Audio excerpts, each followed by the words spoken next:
ಕರ್ನಾಟಕದ ಗಾಯಕನ ವಿರುದ್ಧ POCSO case ದಾಖಲು.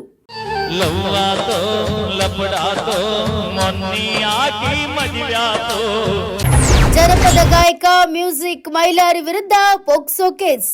ಬನಶಂಕರಿ ಗುಡಿಯಾಗ ಮಾತನ ನಗ ಕೊಟ್ಟಿದ್ದಿ ಸಾಯುತನಗ ಇರತೀನಿ ಗೆಳೆಯ ಗೆಳತಿ ಹೇಳಿದಿ.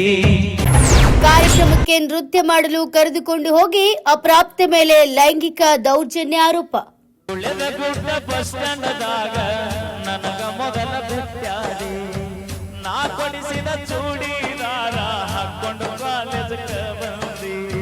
ಹೌದು, ಕಾರ್ಯಕ್ರಮವೊಂದರಲ್ಲಿ ನೃತ್ಯ ಮಾಡಲು ಕರೆದುಕೊಂಡು ಹೋಗಿ ಅಪ್ರಾಪ್ತ ಮೇಲೆ ಲೈಂಗಿಕ ದೌರ್ಜನ್ಯ ಎಸಗಿದ ಆರೋಪದ ಮೇಲೆ ಉತ್ತರ ಕರ್ನಾಟಕದ ಜಾನಪದ ಗಾಯಕ ಮ್ಯೂಸಿಕ್ ಮೈಲಾರಿ ವಿರುದ್ಧ ಪೋಕ್ಸೋ ಪ್ರಕರಣ ದಾಖಲಾಗಿದೆ. ಹೌದು, ಬಾಗಲಕೋಟೆ ಜಿಲ್ಲೆ ಮಹಾಲಿಂಗಪುರದಲ್ಲಿ ನಡೆದ ಕಾರ್ಯಕ್ರಮಕ್ಕೆ ಮ್ಯೂಸಿಕ್ ಮೈಲಾರಿ, ಅಥಣಿ ಶಂಕರ, ದಾನವಿ ಸಿಂಗರ್ ಅವರು ನೃತ್ಯ ಮಾಡಲು ಅಪ್ರಾಪ್ತ ಬಾಲಕಿಯನ್ನ ಕರೆದುಕೊಂಡು ಹೋಗಿದ್ರು.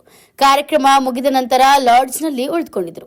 ಈ ವೇಳೆ ಮ್ಯೂಸಿಕ್ ಮೈಲಾರಿಯೊಂದಿಗೆ ಸಹಕರಿಸುವಂತೆ ದಾನವಿ ಸಿಂಗರ್ ಬಾಲಕಿಗೆ ಒತ್ತಾಯಿಸಿದ್ದ.